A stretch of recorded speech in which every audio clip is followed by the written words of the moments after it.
하겠습니다. 하이데거의 이 존재론 또는 그의 철학을 하이데거의 슬기를 이번 학기 제 강의의 흐름인 아르케라는 관점에서 재구성해 보도록 하겠습니다. 사실은 얼토당토하는 시도처럼 보입니다. 또 제 나름대로는 상당히 의미 있는 시도다라고 생각이 됩니다. 아르케라는 것은 기본적으로 어떤 것이 비롯되어 나오는 첫 자리, 그런 의미에서 말미라고도 할 수 있고, 뭐 제식으로 비롯이라고도 쓸 수 있겠습니까? 또는 처음이라고도 할 수 있습니다. 또는 뭐 어떤 분들은 마루라고도 표현할 수 있다고 합니다.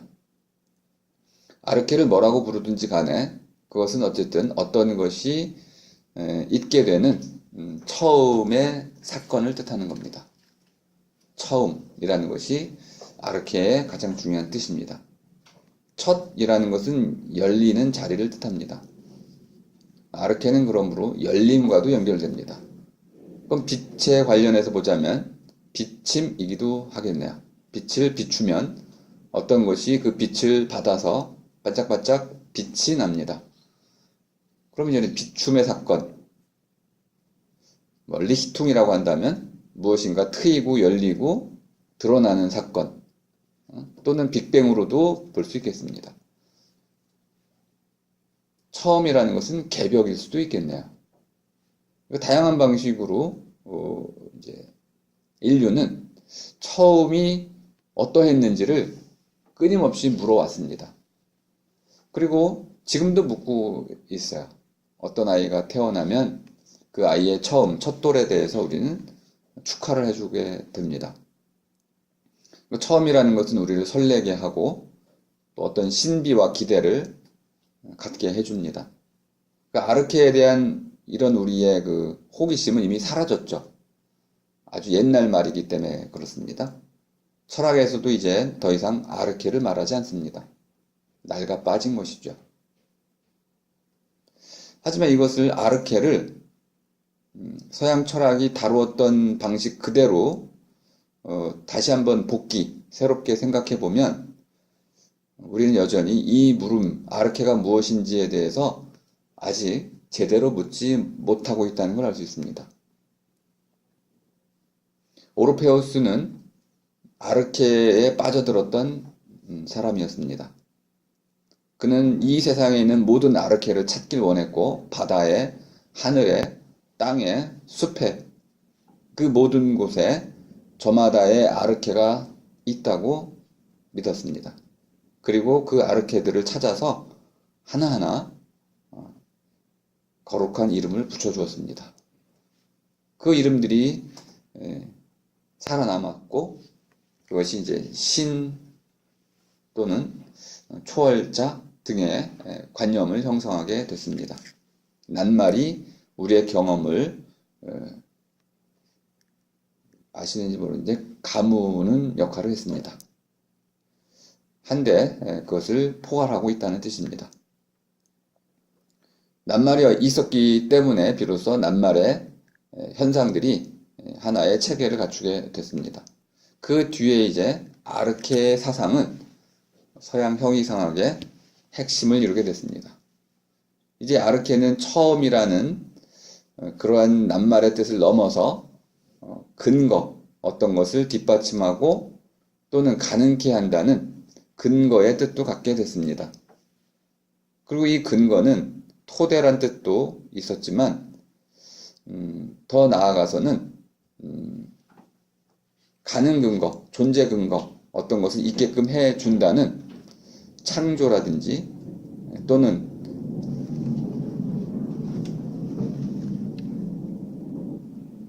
어떤 이 소리가 이상한 무슨 소리인가요? 끄는 소리인가요? 무시해도 되는 거죠. 그러니까 아르케가 이제는 근거 개념으로 확장되면서 철학에도 일대 혁신이 일어나게 됩니다. 밑도 끝도 없는 이야기들로부터 말이 되고 또는 증명이 되는 그러한 설득력이 있는 또는 흔히 말하는 논리적인 이야기를 바탕으로 해서 하나의 체계적인 근거를 갖추게 됩니다. 이것이 체계의 출현인데요. 이 아르케가 갑자기 하나의 체계 속에서 말해지는 순간 그 아르케는 전체를 설명하는 원리가 됐습니다. 그것이 메타피직이란 말로 잘 드러났었습니다. 그러니까 아르케라는 것은 우리가 살아가는 이 세계에 있는 모든 것들을 체계적으로 설명하기 위한 하나의 원리로 자리하게 됩니다. 그 원리는 크게 세 가지였습니다. 하나는 신, 또 하나는 세계 자체, 그리고 인간의 영혼, 세 가지로 분류가 됐었습니다. 이것을 하이데거는 das Seiende, 있는 것이라고 불렀습니다. 하이데거에서 서양 형이상학에서 아르케로 추구해왔던 또는 아르케라고 간주해왔던 모든 것은 있는 것 지위를 갖고 있습니다. 다스 자이엔데의 지위를 갖고 있습니다. 근데 하이데거가 물었던 것은 있는 것이 아니고 있는 것에 있음에 뜻하는 바입니다. 우리가 일본 학자들의 번역어를 빌어서 존재 의미라고 번역했던 겁니다. 존재 의미를 묻고 그 존재 의미의 근거로서 시간성이라는 개념을 제시하게 됩니다. 그래서 그의 대표 책 이름이 존재와 시간입니다. 그러니까 하이데거는 있는 것에 대해서 묻지를 않았습니다. 그렇다면 하이데거는 아르케에 대해서는 묻지 않은 셈입니다. 근데 어떻게 하이데거를 아르케라는 서양 철학의 별이를 탐구한 철학자의 반열에 올려놓을 수가 있겠는가, 이런 의문이 생기게 됩니다. 아르케를 묻지 않은 사람을 아르케를 찾은 사람의 그 흐름 속에 포함시키는 것은 좀 잘못된 일이 아닐까, 이렇게 반문할 수도 있겠습니다. 오늘 제 강의는 그거에 대한 일종의 변명이라고 이해하시면 되겠습니다. 그리고 저는 하이데거도 아르케를 찾았다라고 보겠다는 입장입니다. 그럼 아르케가 또 바뀌었다는 뜻으로도 이해할 수 있습니다. 하이데거는 아르케의 개념을 또 바꿨군요. 이렇게도 새롭게 해석할 수 있습니다. 먼저 하이데거는 일단 아르케를 신, 그리고 인간 대신에 로고스, 그리고 마지막으로 다스딩이라고 하는 사물, 이 세 가지로 꼽았습니다.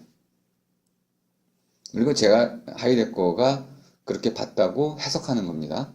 실제로 하이데거가 아르케가 이거다라고 이렇게 설명한 적은 전혀 없습니다.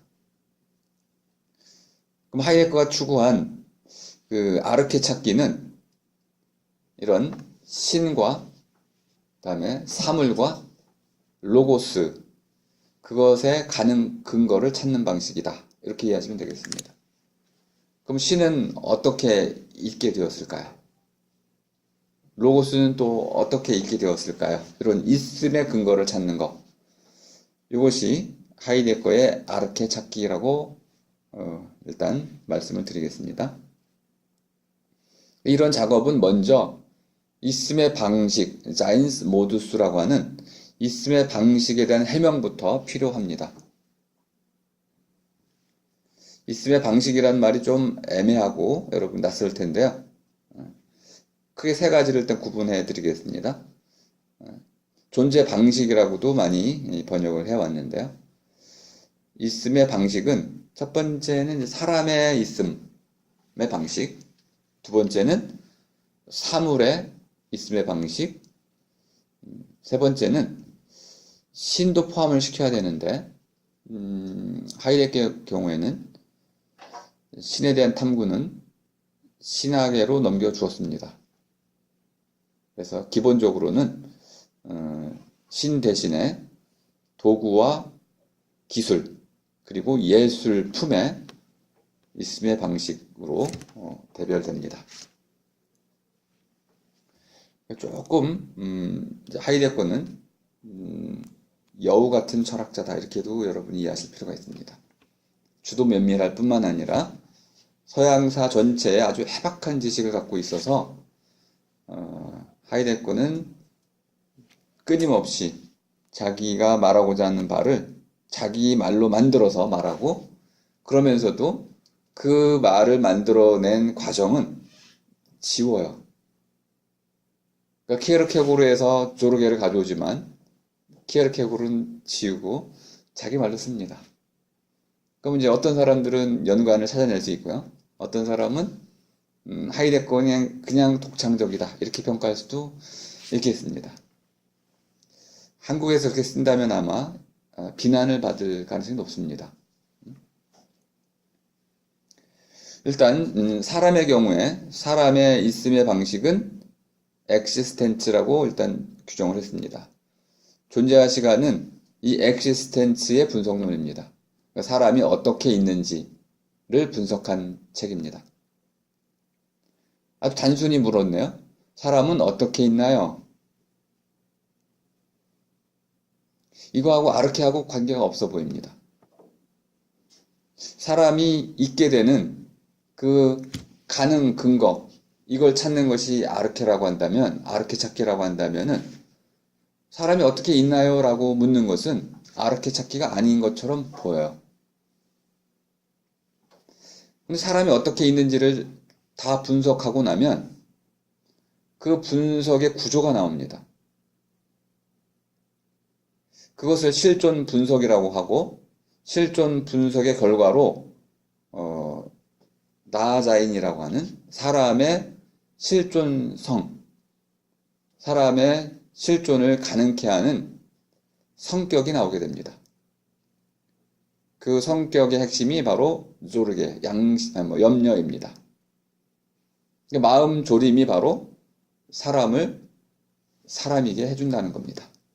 그러면은 결국 사람의 실존, 나가섬의 가능 근거를 마음 조림, 조리개에서 제시를 한 셈입니다.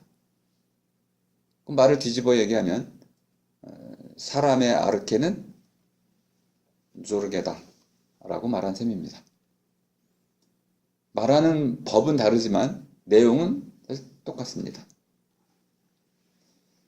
플라톤이 또는 아리스토텔레스가 또는 데카르트가 사람을 사람이게 해주는 것이 이성이다라고 말한 거하고, 사람이 사람으로 살아갈 수 있게 해주는 것이 마음 조림이다 라고 말하는 것 사이에는 내용의 차이는 있지만 구조는 동일합니다. 그럼 하이데거는 왜 이렇게 자신의 전통을 그대로 수용하지 않고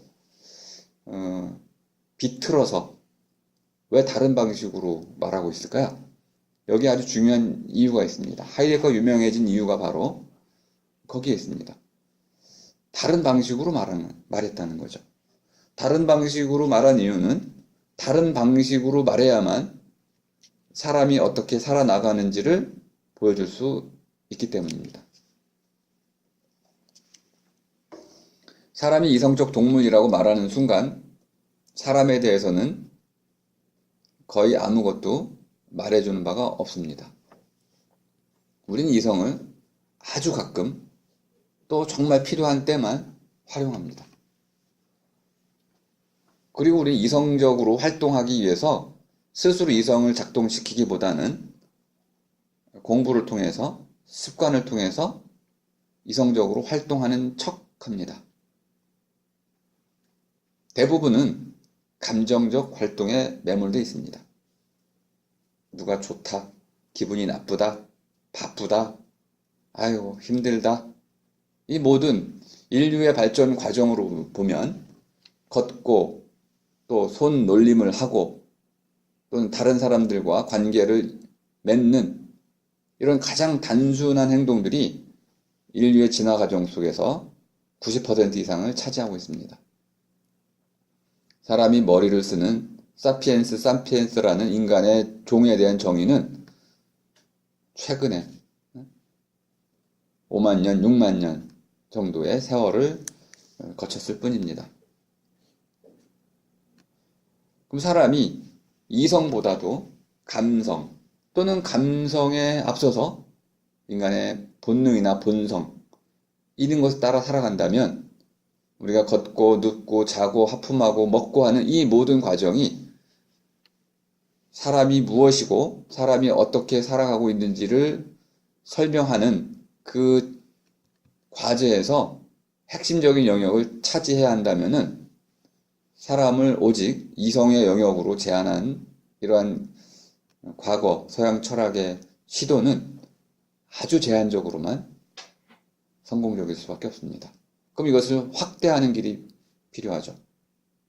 확대를 어떻게 해야 될까요? 그러면 본능으로 가면 결국 생물학적인, 생화학적인 이러한 설명 틀을 제시해야 됩니다. 또 심리학적인 틀을 활용할 수도 있을 겁니다. 그럼 철학자에게는 어떻게 사람의 이러한 있음을 철학적으로 설명할 수 있을까? 새로운 문제 제기가 필요한 거죠. 철학적 문제 제기가 필요합니다. 그래야 철학자가 의미가 있으니까. 그러면 철학적으로 사람의 있음에 대해서는 어떻게 물어야 될까요? 그 물음의 핵심은 사람은 삶을 살아나간다는 것입니다. 너무나 당연해 보이는 것인데요. 삶을 살아나간다는 이 말은 너무나 당연해서 우리말로는 사람이란 말 자체의 의미를 형성하고 있습니다.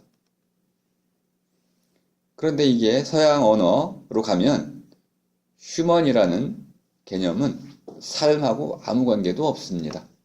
휴먼은 그냥 흙 덩어리란 뜻입니다. 사람이 창세기에 흙으로 빚어졌다. 후무스라는 아주 단순한 재료를 가지고 비록 성스러운 흙이긴 하지만 재료의 이름으로 사람의 이름을 지었으므로 삶하고는 아무 관계가 없이 이름이 지어졌습니다.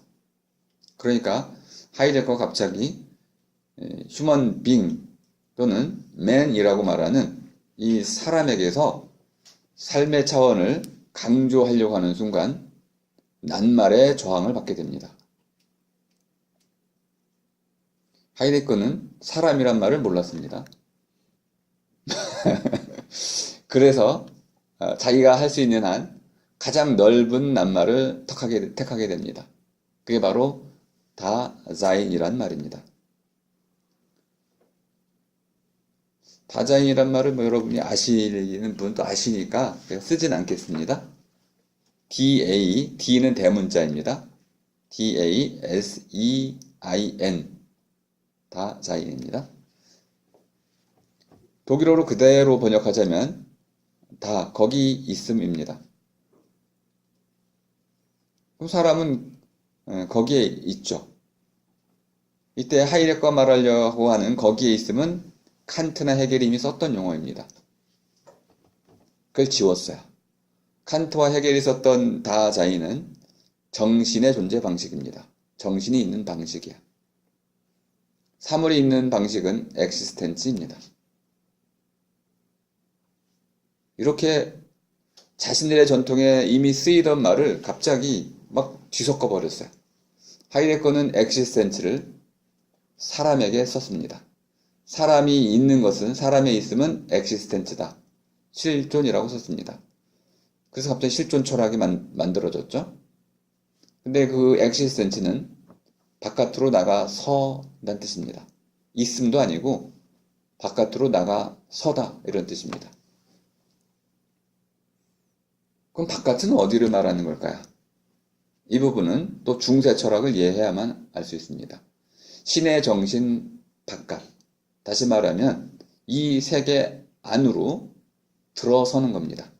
이런 맥락을 알아야 하이데거의 이런 혁신이라고 하는 부분이, 철학의 혁신이 제대로 이해가 됩니다. 서양 중세 내내 신의 정신 바깥이라고 이해됐던, 그래서 물질계를 의미했던 그리고 칸트와 헤겔에서도 사물에게 쓰였던 엑시스텐츠란 개념을 신의 대척점이 되는 신의 정신 바깥, 신의 외화라는 측면에서 신 바깥에 있다. 신은 죽었잖아요. 니체를 받아들이고 그 신 바깥에 홀로 나가선 자, 이것이 사람인 것입니다. 그러니까 사람을 이제 삶을 살아나간다라고 정의하진 못했지만 기본적으로 중세에서부터 쭉 이어져 나온 주체적인 삶을 살아나가는 그런 홀로 삶을 살아나가는 어떤 주체로서 어쨌든 자리를 매김했습니다. 그 자리가 바로 거기야. 바깥이라는 것은 거기를 의미하는 겁니다. 근데 거기는 여러 가지 의미에서 수많은 뜻을 모두 포괄하고 있습니다. 일단은 거기는 세계라는 삶을 살아가는 세계 안이 됩니다. 세계 안, 세계 속. 하이데크 유명한 개념 가운데 하나가 Das in der Weltse인이죠. 세계 내 존재라고 번역이 되는데요. 세계 속에 있음이라고 직역을 하시면 좋겠습니다. 세계란 말은 여러분이 이미 아리스토텔레스 때 많이 들었을 겁니다. 이 세계 속에는 모든 것이 변화한다. 아리스의 대전제였습니다. 이 세계는 변화의 세계입니다. 변화하는 모든 것으로 이루어진 곳, 그것이 바로 세계입니다. 하이데거는 그 개념을 가지고 왔습니다. 그리고 지웠습니다. 지우고 나면 이 세계가 아리스토텔레스 세계인지 데카르트의 세계인지 헤겔의 세계인지 알 수가 없게 됩니다. 우리는 그걸 추적할 필요도 없습니다. 하이데거가 자세히 설명을 해주기 때문에 그런 거죠. 자체 충족적인 체계를 만들어내려고 합니다. 어쨌든 사람은 바깥에 섭니다. 동사적인 의미죠. 그럼 바깥에 나가섬이라고 제가 번역을 했는데 나가섬. 나가섬은 이례적 사건이 아닙니다. 지속적인 사건입니다. 끊임없이 우리는 나가섭니다. 그럼 어디로 나가서는 걸까요? 있던 곳으로부터 있을 곳으로, 여기로부터 저기로, 끊임없이 이쪽, 저쪽, 저쪽, 이쪽, 아래, 위, 수많은 방향성이 있습니다. 그러니까 나가섬은 우리가 끊임없이 보다 나은 삶의 가치, 의미를 찾기 위해서 이르베, 헤맬 수밖에 없다는 것을 뜻합니다. 나가선다는 것은 끊임없이 자기가 삶을 살아나가야 할 길을 스스로 찾아 나간다는 것을 뜻합니다. 나가섬은 그러므로 두 갈래 길, 찾아 섬입니다. 이 찾아섬의 핵심이 바로 물음입니다.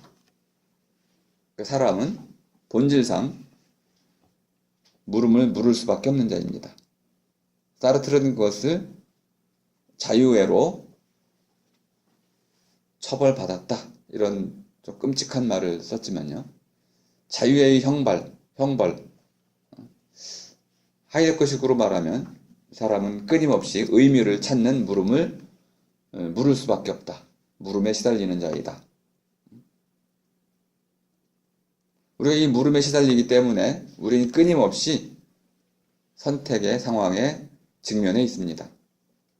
선택 상황에 직면해서 우리는 끊임없이 보다 나은 삶을 향해서 나아갑니다. 이 나가섬이라는 것은 한번 나가면 나간 그 자리에 또 머물러야 되고 또 머무른 뒤에는 또 나가야 되고 끊임없는 되풀이가 이어지게 마련입니다. 그리고 이 나가섬은 당연히 사람들이 모여 사는 공동체에서 이루어집니다. 혼자인 사람은 사람이 아닌 것입니다.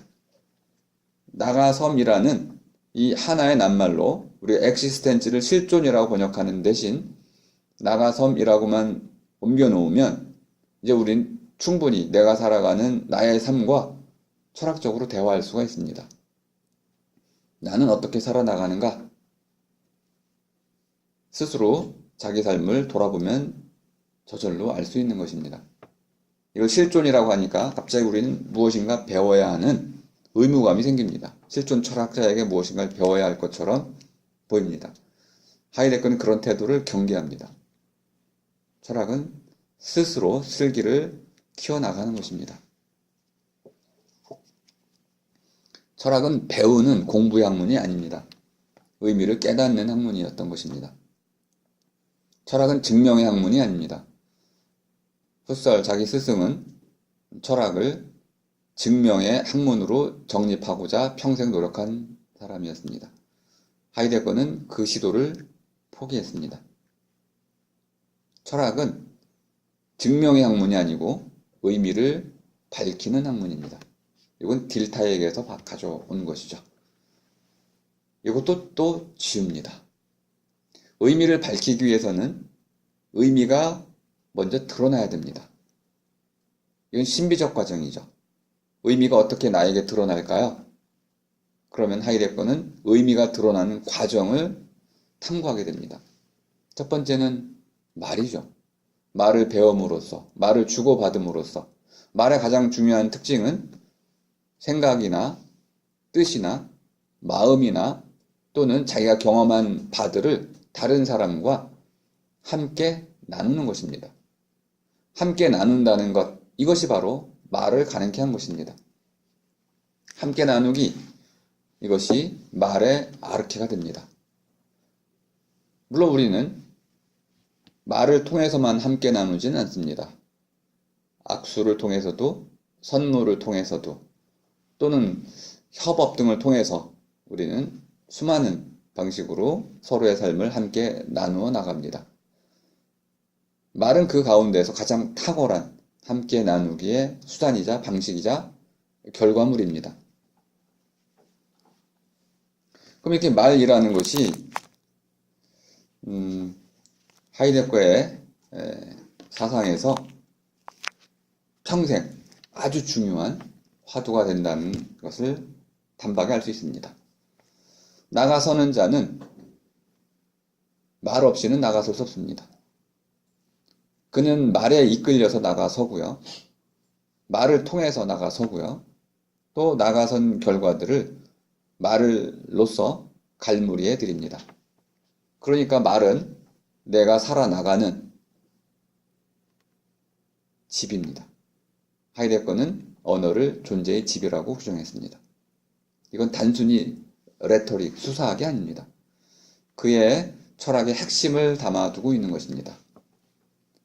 이것이 하이데거의 사상에서는 결국 로고스에 대한 해체로 이어집니다. 서양에서 이성적 로고스를 상징하는 이성적인 대화, 진리에 대한 증명, 이런 것으로 좁혀졌던 말의 영역을 다양한 영역으로 시, 예술, 또는 대화, 그리고 이야기, 또는 니체적인 그러한 경구, 이런 것까지 확대되면서 사람의 삶의 과정을 좀 더 넓게 보고 있습니다. 나가섬이라는 것이 사람이 사람으로서 있을 수 있는 첫 번째 근거입니다. 나가섬은 단순히 하나의 개념인 것이 아니고 아르케였던 것입니다. 근데 이 나가섬엔 또 그것을 가능케 하는 또 다른 아르케가 있습니다. 아르케가 층층 다리로 구성되어 있어요. 하나의 아르케의 또 다른 아르케, 다시 말하면 스트럭처, 구조를 갖게 됩니다. 아르케는 더 이상 단발성으로 끝나지 않아요. 아르케들의 집합이 만들어지게 됩니다. 나가섬이라는 것은 결국 말의 도움을 받아야 되고요. 또 하이데거는 특이하게도 기분의 도움을 받아야 된다고 그랬습니다. 기분이 아르케야. 감정이 아르케입니다. 제 박사 논문의 주제는 공포와 두려움입니다. 공포와 두려움 그리고 불안. 이것이 제 박사 논문의 주제인데, 하지만 하이데거를 열심히 분석한 건 아니고요. 또 우리말 분석을 했습니다. 근데 거기서 제가 동기를 가져온 겁니다. 사람의 삶에 또 하나의 아르케가 감정이고 기분이구나. 그럼 우리가 기분과 감정을 잘 해명할 수 있다면은 사람이 무엇이고 사람이 어떻게 살아가는지를 또 정확히 해명할 수 있다는 것을 뜻합니다. 또 하나는 이해라는 것을 꼽았는데요. 요건 이제 우리말로 설명이 조금 어렵습니다. 독일어 verstehen이라는 것은 우리말 이해하고는 좀 다른 구조를 갖고 있습니다. 슈테hen은 서다라는 뜻입니다. 영어의 스탠드에 가까운 뜻인데요. 그러면 서게 해주다 이런 뜻입니다. 어떤 것을 어떤 것으로 서게 해주는 것. 의자를 의자로 서게 해주고 또는 의자를 앉기 위한 도구로 서게 해주고 또 의자를 상품으로 서게 해주고 말이 좀 이상하네요.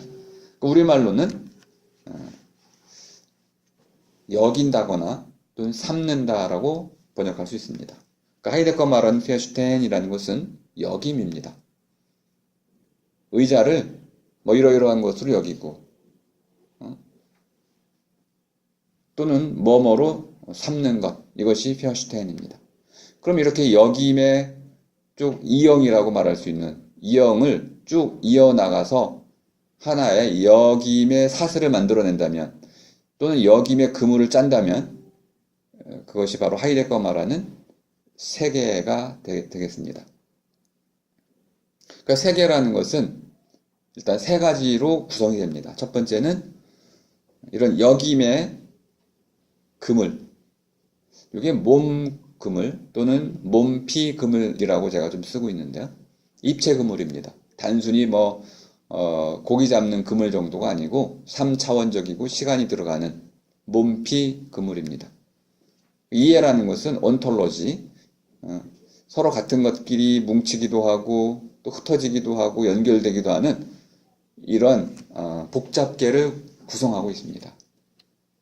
그걸 우리는 뇌에서도 그대로 재현할 수가 있습니다. 실제 사물 세계에서도 구현이 가능합니다.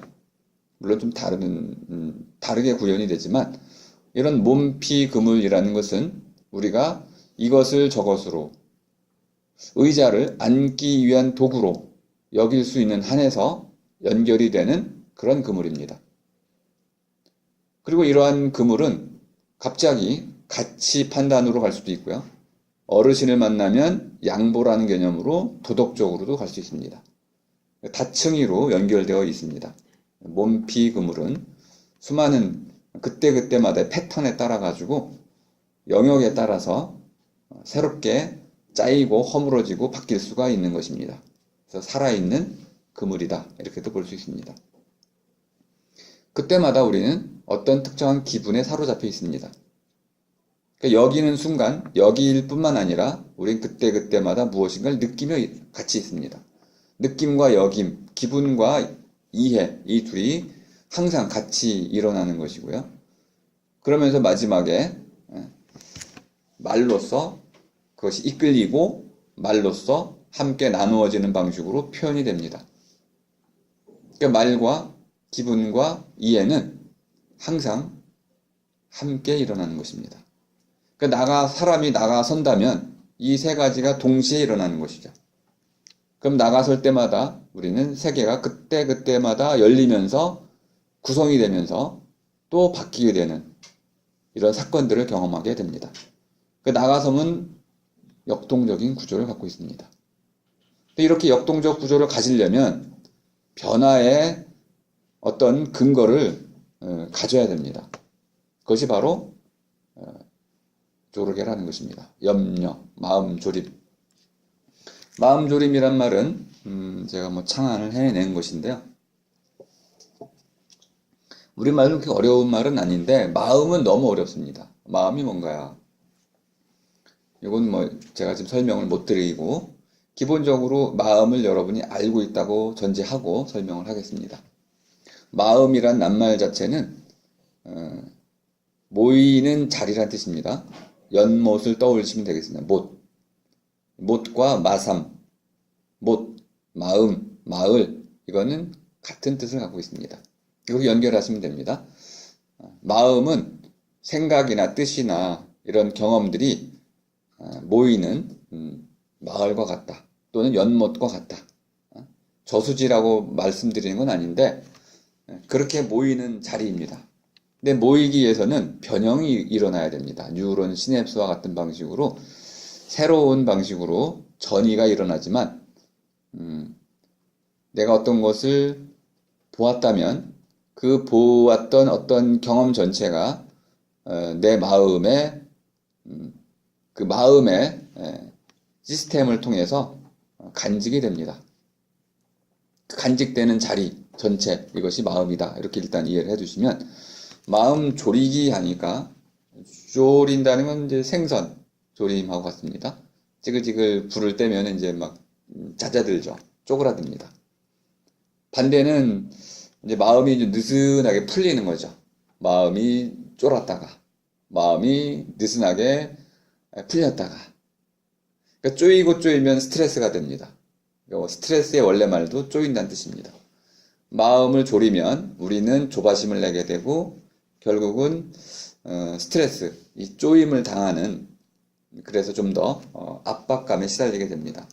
그러다가 이것이 어떤 문제가 해결이 되면 갑자기 마음이 풀어집니다. 마음이 풀어진다는 것은 원래 상태로 돌아간다는 뜻입니다. 풀어지면 벌어지고 느슨해지고 그래서 뭔가 새로운 생각들이 또 들어오게 됩니다. 그 마음은 이렇게 풀리고 조리고 하는 방식으로 끊임없이 움직이면서 뭔가 내 삶의 방향을 찾아 나가게 되는데요. 그럼 왜 마음이 졸일까요? 느슨하게 있지 않고 졸이게 된 이유가 무엇일까요? 그걸 설명한 것이 하이데거가 가장 중요한 공적일 겁니다. 사람의 마음이 왜 졸이는 걸까요? 가능성 때문에 그렇다는 거고 결론이 이렇게 됐습니다. 나에게 보다 나은 삶을 살아갈 가능성이 있다. 그 가능성을 내가 깨달았기 때문에 가능성을 내가 미리 내다봤기 때문에 그럼 죽음은요? 결국 죽음의 가능성을 바라본다는 것 그것이 내 마음을 졸이게 하는 건가? 하이데거는 그렇다라고 봅니다. 실패 가능성은요? 그렇죠. 실패할까봐, 떨어질까봐, 남이 나를 비난할까봐 이런 수많은 까봐들 보험의 한 일종입니다. 숨겨져 있던 프로이트식으로 얘기하면 섬뜩함입니다. 운하임리히카이트라고 프로이트가 말했던 겁니다. 갑자기 숨겨져 있던 것이 갑자기 돌발성, 나에게 문득 두드러지게 드러났을 때 예기치 않았던 어떤 위험이 내 가까운 곳에 이미 오래전부터 잠재되어 있었다는 것이 나에게 드러나는 순간 나는 소스라치게 놀라게 된다는 겁니다. 칼, 강도의 손에 들린 칼, 이게 나를 섬뜩하게 만들죠. 또는 갓난아기가 들고 있는 커터칼, 이런 것들은 보는 것만으로 또는 상상하는 것만으로 우리를 섬뜩하게 합니다. 이런 방식으로 구체적인 사물도 우리에게 마음을 졸이게 하지만 또 다른 방식으로 나 자신의 가능성의 불가능성, 내가 하고자 하는 바가 제대로 이루어지지 않을까봐 하는 그 두려움 또는 이러한 가능성에 대한 예견 이런 것만으로도 우리는 마음을 졸이게 된다는 겁니다. 그렇다면 이 마음 졸임의 가장 중요한 근원은 내가 과거, 지나가 버린 나의 삶을 내가 기억하고 있어야 되고 현재 내가 어떤 상황에 처해 있는지를 마주 볼 수 있어야 되고 또 나의 미래를 내가 내다볼 수 있어야 된다. 되돌아보고 마주보고 내다본다는 이런 세 갈래의 봄, 눈길 이것이 바로 마음을 졸이는 중요한 근거가 된다. 그러니 이 세 갈래의 봄을 쭉 따라보면 되돌아보기에서는 과거가, 마주보기에서는 현재가, 내다보기에서는 미래가 나에게 앞서 열어 밝혀져 있어야 된다. 지평이죠. 호리존, 호라이즌이라고 하는 것은 도려낸다는 뜻입니다. 지난 세월이 나에게 지난 적, 쪽이죠. 지난 적이, 지난 쪽이 나에게 두드러져 나와야 되고, 또 현재 내가 마주한 쪽이, 또 내가 내다보고 있는 쪽이 두드러지게 드러날 때, 나는 그 드러나는 것들 하나하나에 초점을 맞추면서 어떤 불길한 것에 대해서 마음을 졸이는 거죠. 그럼 마음이 풀릴 때도 있겠네요. 그런 것들이 다 이루어지고 해소가 돼서 평탄하고 평화로운 삶이 이어진다면 나는 그 순간 마음이 풀리는 평안한 삶을 살아갈 수 있게 됩니다. 나가섬이라는 것은 결국 마음 졸임에 의해서 이끌리게 되고, 마음 졸임은 결국 시간성이라고 하는 과거 현재의 통합적인 체계로서의 시간성에 의해서 근거 지어진다는 걸 알 수 있습니다.